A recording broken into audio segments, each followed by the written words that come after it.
FTP நேயர்களுக்கு வணக்கம். இன்று நம்முடன் ஐயா ரவீந்திர சாமி இணைஞ்சிருக்கேன். வணக்கம் சார்.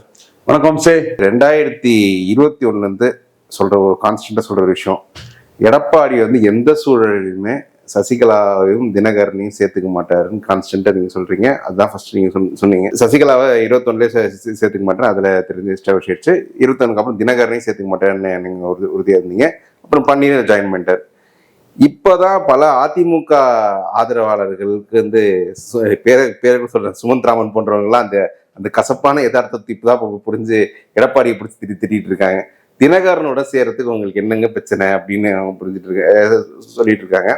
ஸோ அப்படிப்பட்ட தினகரன் அந்த கூட்டணியில் வெளில வந்தது அதிமுகவை பொறுத்தவரை, எடப்பாடி இல்லை அதிமுகவை பொறுத்தவரை செட்பேக்கா இல்லை. ஏன்னா எனக்கு தெரிஞ்ச வரைக்கும் கேடரஸ்லேயே பெரும்பகுதி தினகரன் அலையன்ஸ் வேணும்னு தான் நினைச்சாங்க. எடப்பாடி விரும்பல. எடப்பாடி டாக்டிக்கலா கடைசியில பாத்துக்கலாம் சொல்லிட்டு தட்டி விட்டாரு. சோ தினகரன் இப்போ அந்த அணி வராது வெளில தனியா இருக்குது. அதிமுக பிளஸ் தான் மைனஸ்? எடப்பாடிக்கு பிளஸ். தோத்தா தூக்கி போட்டுருவாங்க. முக்குலத்தோர் கெப்பாசிட்டி உள்ள கம்யூனிட்டி. இவங்க 30 வருஷமா முக்குலத்தோர் கிட்ட அவங்க டிரைவரு, குக்கு, கிளர்க்கு, சொந்தக்காரன் இவன்ட்டெல்லாம் போய் நின்று ஐயா தாயே எனக்கு ஏதாவது பதவியை இது பண்ணிருங்கன்னு நின்னவங்க தானே எடப்பாடி. எல்லாருமே வரலாறு தானே, மனசுல தானே இருக்கும். அப்போ மீண்டும் தோத்துட்டோம்னா அவங்க பொலிட்டிக்கல்லி பவர்ஃபுல். அதுக்குன்னு அமமுக கட்சியா வர்றதுங்க, அது கட்சியா சேர்த்துக்கலாம். கட்சி அது இதெல்லாம் இல்லைங்க. தோத்துட்டா அவங்க கெப்பாசிட்டிக்கு எங்க கட்சிங்கிறதுல எடப்பாடிய தூக்கி போட்டுருவாங்கிற அச்சம் எடப்பாடிக்கு இருக்குங்க. One must be alert in politics. அதுல எடப்பாடி சான்ஸ் எடுக்கல. இப்ப செங்கோட்டை அதிமுக பிடிச்சிட்டாருங்க. நாளைக்கு வெளியே இருந்து செங்கோட்டையனை வச்சு கூட கவுப்பாங்க. இல்ல இப்ப செங்கோட்டையன் சொன்னாரு, அவங்க பண்ண தவறு என்ன தெரியுமா? கூட்டணி இல்ல ராஜேந்திர பாலாஜிய ஆசாரிய சிஎம் வச்சிருந்தா பிரச்சனை இருந்திருக்காங்க, திருப்பி கொடுத்திருப்பாரு. சேவூர் ராமச்சந்திரன் அந்த செங்குந்தர சிஎம் வச்சிருந்தா திருப்பி கொடுத்துருவாருங்க. நீங்க கவுண்டரை சீஃப் மினிஸ்டரா வச்சதுதான் உங்களுக்கு பிரச்சனை. பெரும்பான்மை கம்யூனிட்டிக்காரன் எப்படி கொடுப்பான்? அதுதான் நடராஜன் ஒண்ணு சொன்னாப்ல, கவுண்டர் சாரி ஜாதி எனக்கு எந்த ஜாதியும் குறைச்சி மதிப்பிட கிடையாது, அந்த டயலாக்கா தான் சொன்னேன். கவுண்டர் கையில போயிட்டா என்னமோ அவ்வளவுதான், பிடிச்சதை விட மாட்டாங்க. நடராஜன் உடனே சொன்னது. அப்ப நீங்க ராஜேந்திர பாலாஜி கையில கொடுத்துருக்கணும் அல்லது சேவூர் ராமச்சந்திரன் கையில கொடுத்துருக்கணும். இனிமேல் தோத்தாதான் அதை முக்குலத்தோர் எடப்பாடியை தூக்கி போட்டுட்டு வேற ஆளை கொண்டு வர முடியும். அப்ப உள்ள தோக்கும்னு பயப்படுறாரு எடப்பாடி. உள்ள தோத்தா தன்னை தூக்கி போட்டுருவாங்கன்னு இல்ல உள்ள கூட்டணி கூட சொல்றாரா?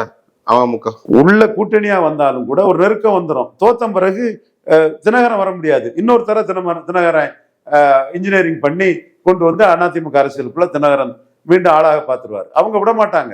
ஆடின வாயும் பாடின காலம் சும்மா இருக்காதுன்னு தந்தை பெரியார் சொல்ற மாதிரி அவங்க ஜெயலலிதாவுக்கு behind the back of Jayalalithaa அவங்க கட்சியா அந்த இதை நடத்தினவங்க. அவங்க அந்த இடத்துக்குள்ளதான் அவங்க ஒரு கால்குலேஷன்ல தப்பு பண்ணிட்டாப்புல. ராஜேந்திர பாலாஜியும் சேவூர் ராமச்சந்திரனையும் வச்சிருந்தா பிரச்சனை இருந்திருக்காது. செங்குந்தரையோ ஆசாரியோ வச்சிருந்தா பிரச்சனை இருந்திருக்காது. கவுண்டரை வைக்கும் போது கவுண்டர் பண்ணுவாரு. நல்ல கவுண்டர் பண்ணிட்டாரு. இல்ல இது எடப்பாடியார் எலெக்ஷன் இல்ல, இதுல கவுண்டர் பண்ணுவாரு. இதுல செங்கோட்டையன் ஒரு சில உதாரணங்கள் பிரஸ் மீட்ல சொன்னாரு. அது எந்த அளவுக்கு ஃபேர்னு சொல்லுங்க. எம்ஜிஆர் எஸ்டிஎஸ் தனக்கு எதிராக கவர்னர் கிட்ட புகார் கொடுத்தாரு, அவர்களுடைய காம்ப்ரமைஸ் ஆயிட்டாரு. ஜெயலலிதா தன்னை இகழ்த்து பேசிய பலரை சேர்த்துக்கிட்டாங்க. இவருக்கு ஏன் பண்ண மாட்டேங்கிறாரு? வித்தியாசம் அதான். அவங்க ஜெயித்துக்கிட்டு தோத்தவங்களை சரண்டர் பண்ணாங்க. ஜெயித்துக்கிட்டு தோத்தவங்களை சரண்டர் பண்ணாங்க. அப்புறம் கூட எம்ஜிஆர் எதிராக எஸ்டிஎஸ் ஊழல் குற்றச்சாட்டெல்லாம் கொடுத்து குடைச்சல் கொடுத்துட்டு இருந்தார். தாமரைக்கனி எம்எல்ஏ ஹாஸ்டல்ல எல்லாமே போட்டு அடிச்சு அதெல்லாம் பெரிய சம்பவங்கள் நிறைய நடந்துட்டு இருந்தது. ஆன் த ஹோல் தோத்தவங்க ஜெயித்த எம்ஜிஆர்ட்ட சரண்டரான. இவரும் தோக்குறதால இவரால் அந்த இது பண்ண முடியல. இவர் ஜெயிக்கல, தோத்து தான் இருக்காரு, தொடர் தோல்வியில இருக்கிறாரு. தோத்த எம்ஜிஆர் எஸ்டிஎஸ் கிட்ட சரண்டர் பண்ணா எஸ்டிஎஸ் தான் தோத்தேன், எஸ்டிஎஸ் தான் கட்சின்னு எம்ஜிஆர் ஒத்துக்கிட்ட மாதிரி ஆகும். தோத்த ஜெயலலிதா காளிமுத்தையாற்று காம்ப்ரமைஸ் பண்ணா காளிமுத்தான் கட்சின்னு ஆகும். ஜெயித்த பிறகு அவங்கள தன்னை ஒன்றும் அவங்களால அசைக்க முடியாதுங்கிற பொசிஷன்ல எம்ஜிஆரும் ஜெயலலிதாவும் அதை ஏத்துக்கிட்டாங்க. செங்கோட்டையன் அந்த வெற்றி தோல்விங்கிறத மறைச்சுக்கிட்டு இந்த விஷயம் இப்படி கூட எடுத்துக்கலாமே. இப்ப ஜெயிக்கிறதுக்கு ஸ்டாலின் பலரை சேர்த்துக்கிட்டாரு. அந்த மாதிரி ஜெயிக்கிறதுக்கு சேர்த்துக்கலாம். இப்ப காளிமுத்து கூட 91 முன்னாடி சேர்ந்தாரு நினைக்கிறேன். போட்டியாளர்கள் சேர்த்துக்கலாம். போட்டியாளர்கள் பலத்தை நிரூபிக்காத வரை, தன்னை முழுமையா நிரூபிக்காத வரை போட்டியாளர்களை சேர்க்க மாட்டாங்க. இப்ப இந்த இஷ்யூல வந்தவொடனே அவர் இப்போ ஏர்போர்ட், மதுரை ஏர்போர்ட் பேர் விவகாரம், இதுவும் ஃபர்ஸ்ட் சொல்லிடுறேன். 2016 நீங்க தான் ஸ்டாலினே இதை கடுமையாக விமர்சிச்சிங்க. ஸ்டாலின் எங்க கடுமையா விமர்சிச்சேன், சொல்லுங்க. எங்க சொல்லியிருக்காரு, அது கலம் தெரியாம பேசுறாரு, அவர் இது கான்சிக்வன்சஸ் ரொம்ப இருக்கு, ஸ்டாலின் இரஸ்பான்சிபிள் ஸ்டேட்மெண்ட் நீங்க சொன்னீங்க. அதுக்கப்புறம் திமுக அந்த ஸ்டாண்டு பின்னாடி வந்துட்டாங்க. 2016 எல்லா தென் மாவட்டங்கள் எல்லா ரிசர்வ் தொகுதியிலுமே திமுக தோல்வி அடைஞ்சது. ஆனா இப்ப எடப்பாடி இந்த ஸ்டேட்மெண்ட் சொன்னதுல இப்ப தினகரனே அதுக்கப்புறம் அவர் பேசி தடுமாறி இருக்காருல்ல. இந்த ஏர்போர்ட் ஃபர்ஸ்ட் அவர் நாங்க ஒற்றுமையா இருக்கோம், எதுக்கு இப்ப ஏர்போர்ட் பேர் வைக்கணும்னு கேட்கும்போது அப்புறம் திடீர்னு அவர் ஸ்டாண்ட்ல இருந்து திரும்ப போயிருக்காரு. இப்ப மதுரை ஏர்போர்ட் விவகாரத்துல அதிமுக செய்த அரசியல் கரெக்டான மூவத்தை பண்ணுவோம். ஏற்கனவே 10 தொகுதியில ரெட்டலையில கூட்டணியோட எடப்பாடி எடுத்த ஓட்டோட சீமான் 10 தொகுதியில எடப்பாடியோட பெரிய தலைவரா சவுத்துல உருவாயிட்டாரு. இத சர்வே பார்ட்டிஸ் மைக் ஓட்டையும் ரெட்டலை ஓட்டையும் கூட்டி பார்த்து உண்மையை சொல்லலாம். அறிவு நாணயம் இருந்தா வெப் பார்ட்டிஸ் சொல்லலாம், பிரிண்ட் பார்ட்டிஸ் சொல்லலாம். இது நான் எல்லாத்துக்குமே நாணயத்தோட தான் நான் சொல்றேன். இப்ப இந்த விஷயத்துல ஸ்டாலினை எதிர்கொள்றதா நினைச்சு, உள்கட்சி அரசியல் செங்கோட்டையன் எதிர்கொள்ள நினைச்சு எடப்பாடி சொன்னதுல படு மோசமா சீமான்ட்ட சவுத்துல எடப்பாடி வாக்க இழக்க போறாரு. சீமான் பாண்டியன் நெடுஞ்செழியன் ஒரு பொதுவா ஒண்ணு சொல்லி அடிச்சு தூக்குவாருங்கிறத எடப்பாடி நினைக்கல. சீமான் அடிச்சது மாஸ்டர் ஸ்ட்ரோக். ஜெயலலிதா உயிரோடு இருக்கும்போது ஒரு சதவீதத்தில் இருந்த சீமான் ஈர்ப்பு சக்தியற்ற சமூக நீதியை சூறையாடக்கூடிய அரசியல் பண்ணக்கூடிய எடப்பாடியை பலகீனப்படுத்தி தான் இந்த பொசிஷனுக்கு வந்திருக்கிறாப்புல. இது நிறைய பேர் எடப்பாடி ஊடகத்துல இன்ஃபுளுன்ஸ் பண்றாங்க, என்னென்ன ரூட்ல எல்லாமோ எனக்கு எதிராக இன்ஃபுளுன்ஸ் பண்றாங்க. எல்லாத்துக்கும் சேர்த்தே சொல்றேன், எந்த இடத்துலையும் யாரு கூடயும் டேட்டாவோட நான் விவாதிக்க தயாரா இருக்கிறேன். சீமான் அடிச்சது மிகப்பெரிய ஸ்ட்ரோக்கு. எதிர்பார்க்கல, இப்படி நிமிந்து நின்று அடிப்பான்னு ஒருத்தன். அதான் சொல்றோம், பார்ச்சுன் ஃபேவர்ஸ் த பிரேவ். அவன் பிரேவானவன்யா. வேண்டாம், இதுக்கு மேல உங்களை நான் அவமானப்படுத்தி பேச விரும்பல. சீமானுக்கு அந்த பிரேவ்னஸும் அந்த பொதுத்தள பார்வையிலும் மோடிக்கு வாக்களிச்ச இந்து நாடார்கள், மோடிக்கு வாக்களிச்ச தேவேந்திர குல வேளாளர்கள், மோடிக்கு வாக்களிச்ச முத்தரையர்கள், மோடிக்கு வாக்களிச்ச யாதவர்கள், மோடிக்கு வாக்களிச்ச செங்குந்தர்கள் சீமானுக்கு சட்டமன்ற தேர்தலில் வாக்களிக்க வாய்ப்பு இருக்குது.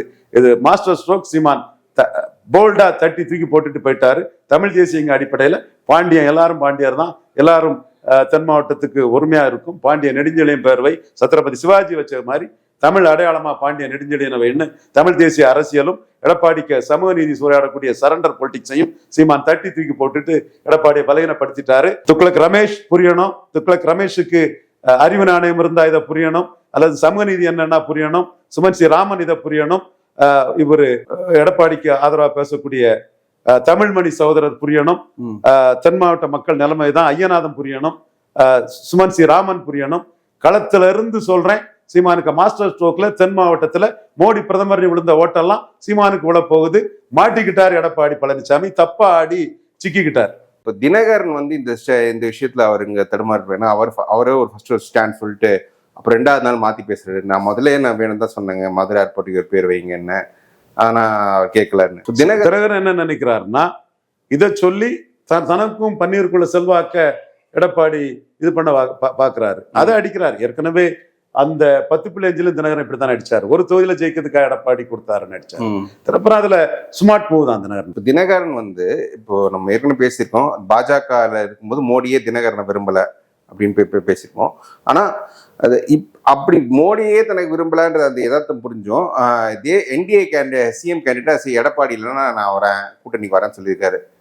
அவருக்கே தெரியும் அவர் சிஎம் கேண்டிடேட் இல்லைன்னா சேர்த்துப்பாங்களா இல்லையா 2வது பட்சம். அப்படி எடப்பாடியை சிஎம் கேண்டிடேட்டா வைக்காதீங்கன்னு சொல்றது சவுத்துல எடப்பாடிக்கு எதிர்ப்பு இருக்குன்னு எஸ்டாப்ளிஷ் பண்றாரா? ஆனா அவர் சொன்ன அப்புறம் உதயகுமார் பதறிட்டு ஸ்டேட்மெண்ட் கொடுத்தாரு. தெளிவாதான், உண்மைதானே அது. தினகரன், சசிகலா, ஓபிஎஸ் 3 வரையும் நீக்கினது எடப்பாடிக்கு முக்குலத்தோர் எதிராக தானே இருக்காங்க. தானே ரியாலிட்டி, மெட்டீரியல் பொலிட்டிக்ஸ். அந்த ரியாலிட்டியை எஸ்டாப்ளிஷ் பண்றாரு. அதனாலதான் உதயகுமார் ஒரு வீடியோ அங்க கட்சி ஒற்றுமைன்ற பேர்ல கட்சியை அழிக்க பாக்குறாங்க. அவரு எடப்பாடி கூட இருக்கிறாரு, ரெட்டல் எடப்பாடி கிட்ட இருக்கு, அதுல கண்டஸ்ட் பண்ண நினைக்கிறாரு. அவருக்கு ரோல் ஆர்வி உதயகுமார் சரிதானே. அவர் ஆர்விகுமார் ஒரு இயல்பான ஒரு சகோதரர். தினகரன் அடுத்து என்னதான் பண்ணுவாரு?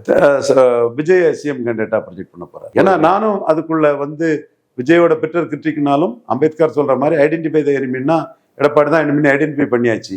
அந்த இடத்துல விஜய்ங்கிற ஆயுதமும் எடப்பாடியை வீக்கன் பண்ணோம்னா அதையும் நம்ம புரிந்து கொண்டு செயல்படுறதான் கரெக்ட். சரி சார், பார்ப்போம் எப்படி போகுதுன்னு எடுத்துக்கிட்டாரு சார். இணைஞ்ச நம்ம சார் நன்றி.